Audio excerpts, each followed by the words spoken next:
মা হয়েছে রান্না বান্না? হয়ে গেছে, কমপ্লিট। কি করেছো দেখাও। এই যে কম্পালসারি ভাত। ভাতটা অবশ্য ঠান্ডা হয়ে গেছে, গরম করে নেবো। অনেকক্ষণ হলো ভাতটা। আর আজকে কিন্তু খুব হালকা রান্না। হ্যাঁ, অনেকদিন পর মা কম রান্না করেছে আজকে। আর হচ্ছে করলা ভাজা। এটা উচ্ছে নয়, এগুলো সেই লম্বা লম্বা হয় না, করলা, করলা ভাজা। একটু তেতোটা কম, তেতোটা কম ভালো লাগে খেতে, এটাই বেশি ভালোবাসি আমি।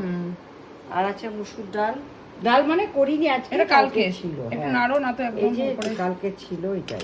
ডাঁটা দিয়ে ডাল উঠবে না আজকে, এটা শেষ হয়ে যাবে, কালকে আবার টাটকা করব। আর আছে এই যে ইঁচড় চিংড়ি। অনেকদিন থেকেই বলছি চিংড়ি মাছ দিয়ে খাবো খাবো, তাই আজকে ভালো করে। দারুণ হয়েছে লুকসটা। এটা রেসিপিটা শেয়ার করবে তো আজকে? শেয়ার করে দেবো আজকে। মা কিন্তু এঁচড় চিংড়িটা দারুণ করে, দারুণ মানে অপূর্ব হয়, পুরো বিয়ে বাড়ির মতনই কিন্তু খেতে লাগে। না রেগুলার চিংড়ি দিয়ে করি না, আজকে তো বাবা চিংড়ি নিয়ে এলো। না না, রেগুলার আমাদের চিংড়ি দিয়ে হয় না। হ্যাঁ, কিন্তু এটা চিংড়ি মাছ দিয়ে করেছে তো খুবই ভালো হয় খেতে, দারুণ টেস্ট হয়। আর কি আছে দেখাও। চিংড়ি আর আছে যে, আসলে সত্যি কথা বলতে গেলে চিংড়ি দিয়ে সবকিছুই ভালো লাগে, কিন্তু শঙ্খ যেহেতু চিংড়ি খায় না, ওই জন্য আমাদের হয় না, কম হয়। হ্যাঁ, কম হয়, ওইটাই হচ্ছে সমস্যা। তাও মা আজকে বললো করি, অনেকদিন খাইনি। আমিও বলছিলাম যে মা একদিন করো, খেতে ইচ্ছা করছে। এঁচড় উঠেই যাবে আর হয়তো খাওয়াই হবে না। ওই অ্যালার্জি বেরোয় না কি বেরোয়, ওই জন্য। হ্যাঁ, ওর চিংড়িতে অ্যালার্জি হয়েছে। আমার আবার হাতে অ্যালার্জি, মুখে খাওয়াতে হয় না। খেলে মায়ের খেলে হয় না, কিন্তু ধুতে গেলে হাতে গেলেই হয়। হ্যাঁ, অনেকের হয় চিংড়িতে।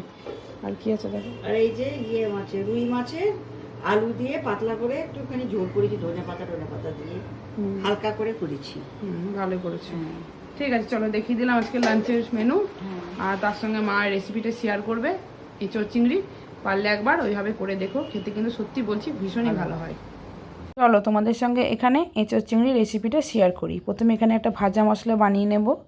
তার জন্য এখানে গোটা জিরে, গোটা ধনে, গোলমরিচ, তেজপাতা আর দুটো শুকনো লঙ্কাকে শুকনো খোলায় ভালো করে নেড়ে নেব। এটা যখন সামান্য ভাজা হয়ে আসবে তখন কড়াই থেকে নামিয়ে এটাকে পাউডার বানিয়ে নিতে হবে মিক্সিং জারে নিয়ে। অন্যদিকে দেখো এঁচড়গুলোকে ছোটো ছোটো করে কেটে নিয়ে নুন হলুদ দিয়ে জলে হালকা ভাপিয়ে নিয়েছি, আর আলুগুলোকে ডুমো ডুমো করে কেটে নিয়েছি। এরপর কড়াই সাদা তেল দিয়ে চিংড়িগুলোকে নুন হলুদ মাখিয়ে হালকা করে ভেজে নেব, খুব বেশি কিন্তু ভাজবো না। এরপর ওই কড়াইয়ে আরও কিছুটা সাদা তেল দিয়ে প্রথমে আলুগুলোকে নুন হলুদ মাখিয়ে হালকা ভেজে নেব। রান্নাটা সাদা তেলে করলেই খেতে কিন্তু বেশি ভালো লাগে, তোমরা ইচ্ছা করলে সর্ষের তেলেও করতে পারো। এরপর ওই তেলেই কেটে রাখা এঁচড়গুলোকেও একে একে ভেজে নেব। ভেজে নিলে আলু আর এঁচড় তরকারির টেস্ট কিন্তু ভীষণই ভালো হয়। এরপর ওই তেলেই প্রথমে দিয়ে দিলাম গোটা গরম মশলা, এলাচ, দারচিনি, লবঙ্গ। তারপর দিলাম 2 চামচ মতন পেঁয়াজ বাটা, 1 চামচ রসুন বাটা, 1 চামচ আদা বাটা। মশলাটা ভালো মতন কষানো হয়ে গেলে এটা দিয়ে দেবো একে একে জিরের গুঁড়ো, ধনের গুঁড়ো, লাল লঙ্কার গুঁড়ো, কাশ্মীরি লঙ্কার গুঁড়ো, হলুদ গুঁড়ো, নুন, চিনি আর সামান্য জল দিয়ে মশলাটাকে ভালো করে কষিয়ে নিতে হবে। মশলা থেকে তেল ছেড়ে এলে আগে থেকে ফেটিয়ে রাখা টক দই দিয়ে দিলাম। এখানে 2 চামচ মতন টক দই দিয়েছি। টক দই দিয়ে ভালো করে মশলাটা কষানো হয়ে গেলে আগে থেকে ভেজে রাখা এঁচড় আর আলুগুলোকে দিয়ে মশলার সাথে ভালো করে মিশিয়ে নিতে হবে। এখানে দেখো ভালো করে মশলাটা মিশিয়ে নেওয়া হয়েছে। এরপর তাতে দিয়ে দিলাম ভেজে রাখা চিংড়িগুলো। কিছুটা নেড়ে নিয়েই দিয়ে দেব প্রয়োজন মতন জল।